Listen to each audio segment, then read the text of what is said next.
How many of you have heard that you can do anything just as you put your mind to it? Well, I'm here to tell you it's a complete lie. In reality, there are so many things in life that we just can't do, no matter how hard we try. And we've all been there before, haven't we? We failed.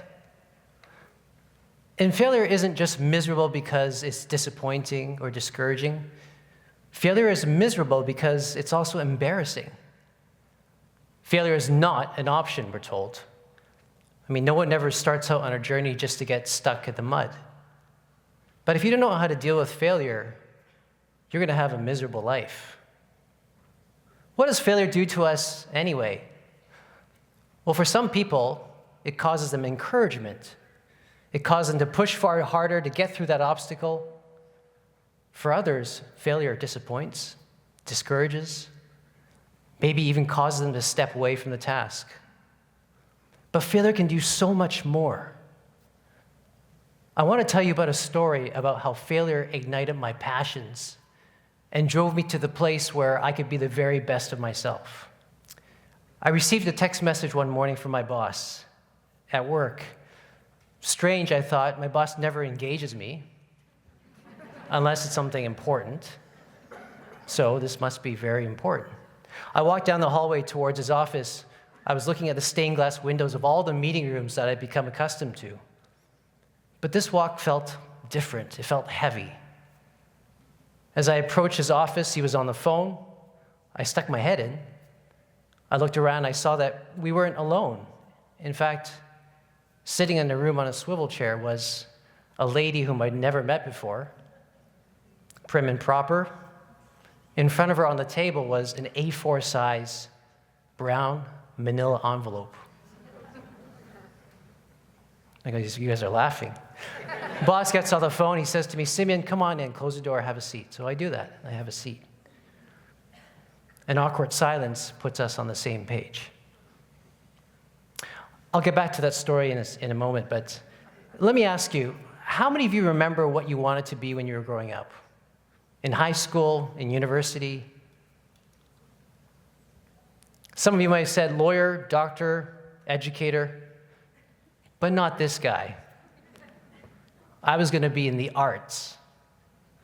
26 years ago, I was in my first year of university. And while all my friends were doing something called the Asian Triangle, engineering, science, or business, I wanted to be an actor. An actor. Simeon Wong Oscar winner performance. You know, an actor. So I enrolled in the university drama program. For the next 2 years, I was engrossed. Monologues, improv, sketches, method acting, digging deep within myself to play the character in the plays. I loved it all. I was passionate.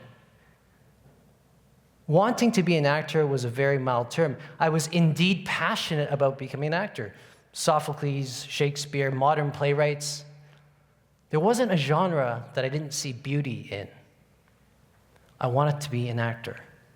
And I worked hard at it. I was first in, last out. I memorized all my lines back and forth, like tonight. I was passionate, but one day, at the end of the semester, after one of our productions, my acting coach called me aside and said, I need to tell you something, Simeon. So I said, what is it?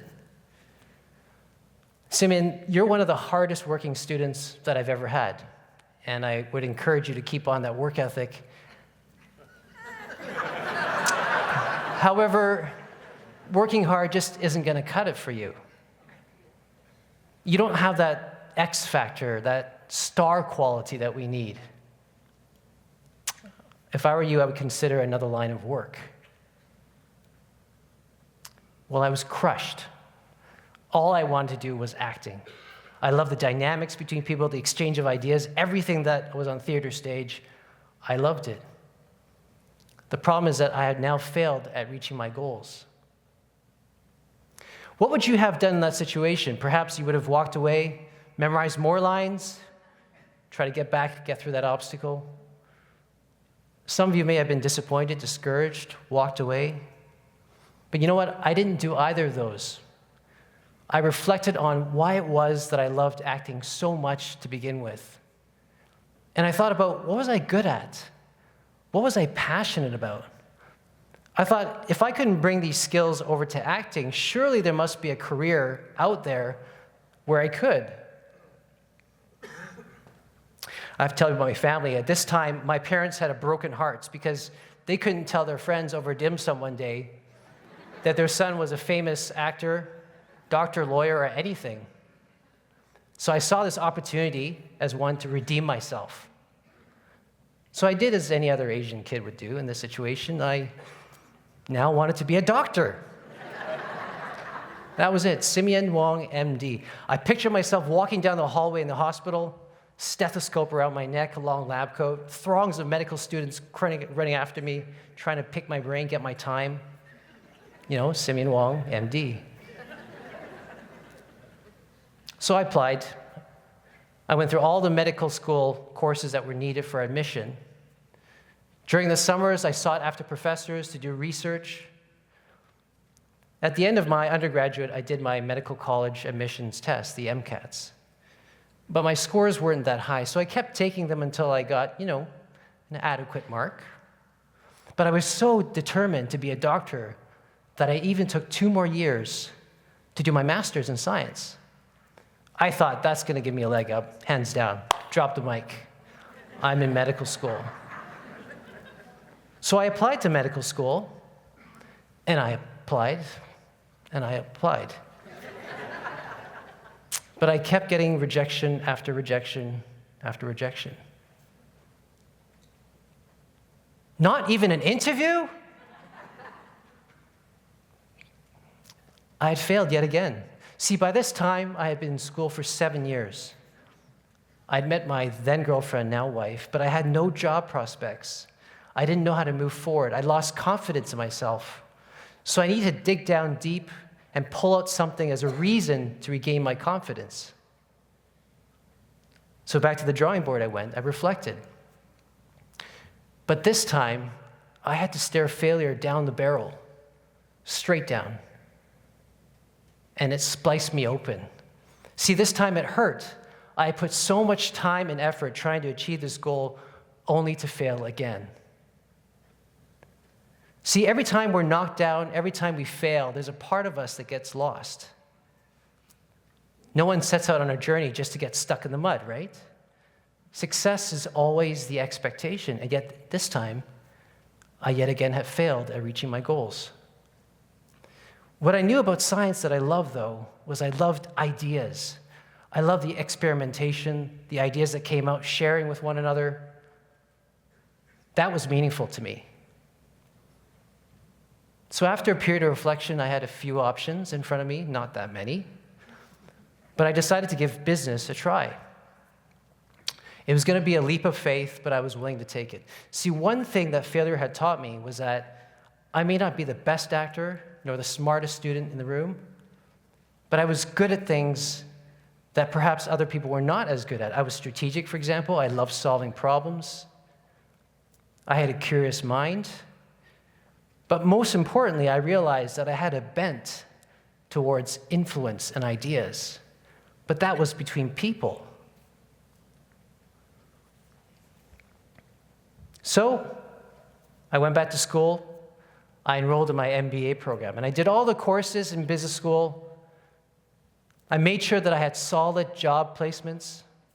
I even volunteered for the MBA Society. I did pretty well. In 2003, when I graduated, I joined a large consulting firm in their strategy practice. And for the next 17 years, I was on a crazy ride. I was going to be exposed to the wild, crazy, vast world of business. I saw leaders at their worst and at their best. I work with other consultants, the best and the brightest. I learned from so many different situations. I work with partners, influencers. My career took me all over the world. The best part about that, though, as a side note, was that I got premier status on all the airlines and hotel chains. Yeah, you know what I'm talking about. Lounge access. Cheese and crackers, right? But in all seriousness, I got to work with CEOs, boards of directors. I managed large projects and large teams. I really loved it. One day, I woke up and I poked my head out, and I realized my new passion now was to be a powerhouse business executive. Forget about Simeon Oscar winner. Forget about Simeon MD. That's nothing. It's Simeon CEO all the way. But it wasn't always smooth sailing. As my wife will tell you, there's never a dull moment in my life. See, there were speed bumps, and some of those speed bumps were pretty significant that they impacted my performance. During those years, I found myself gravitating towards people again, but not just working with them. It was investing in them. It was sharing ideas. It was training, mentoring, coaching, and likewise the other way. I loved that dynamic. At the same time, I found myself distancing from project management and Excel spreadsheets, timelines. Those are all important skills to have as an executive, and I could still do them, but the problem was I good enough in those skills to become an executive? Would I ever be good enough at those skills to become a CEO? But the most important question was, did I care that I would ever be good enough at those skills to become a CEO? Don't get me wrong, I tried my best to get better at everything. I trained, I was mentored, but be that as it may, I was never quite up to snuff. I received a message one day from my boss at work. Strange, I thought. He never reaches out to me unless it's something important, so this must be important.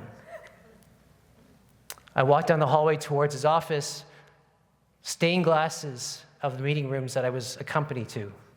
I went all the way down the office. He was on the phone. I stuck my head in. I realized that we weren't alone. There was a lady sitting there on a swivel chair. In front of her was an A4-size brown manila envelope. My boss gets off the phone. Simeon, come on in. Close the door. Have a seat. So I do that. There's an awkward silence, and it puts us on the same page. Simeon, first of all, I want to tell you this company loves what you've been doing for us for the past couple of years. You've been a great employee. However, unfortunately, due to restructuring, we have to lay you off. Nothing personal. We've just been going through a lot of tough times, and we had to make some really tough decisions. See, in my 17 years of business, I'd experienced layoff. And if you've ever been laid off, you'll know that it's one of the most humiliating experiences. You walk into the office in the morning with your phone, with your laptop, with your employee badge, and you fully expect to leave back the day with the same things. But you're not. You leave with nothing. And if your company owns your cell phone, you don't even have a telephone number anymore. It's deeply humiliating. My world is crumbling around me, and my identity was being stripped.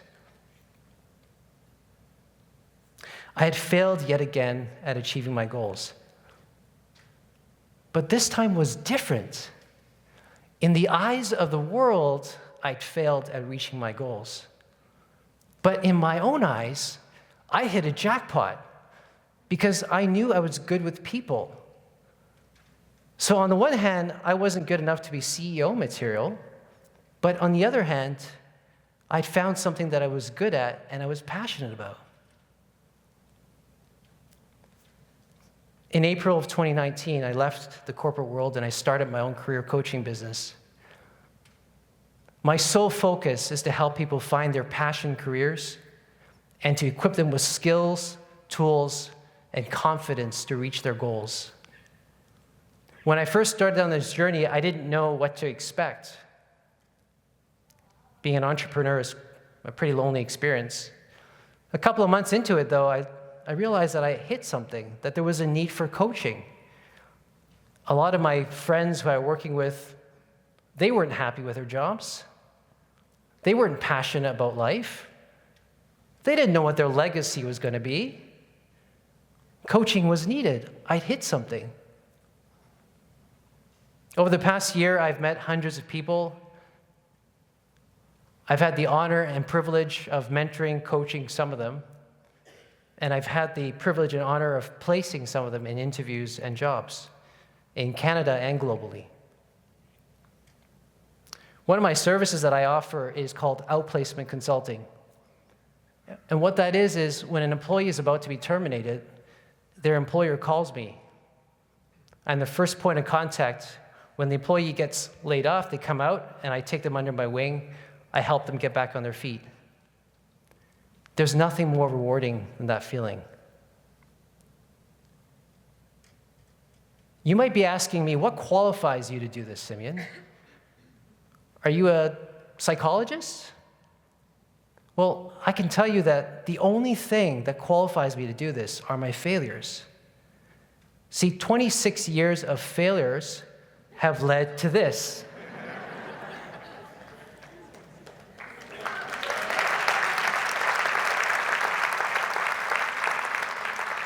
See, I've been there before, right? I've had my world crumble around me. I've experienced lacking confidence. I know what it's like to have to live with the stigma of failure. But because of the past 26 years, ever since I wanted to be an actor, I've also seen what failure can do to build people. So now what I do is I spend time challenging my clients to allow their failures to ignite passions as they rebuild their careers with these new insights about themselves. I want to leave you with 3 things. We've all failed, and we're all going to continue to fail. And some of those failures are going to be devastating. But failure does not diminish your significance. Ability does not equal to worth. Ability does not equal to value. Just because you're not able to do everything does not diminish your significance. Secondly, work hard on things that you're not good at. Give it your all.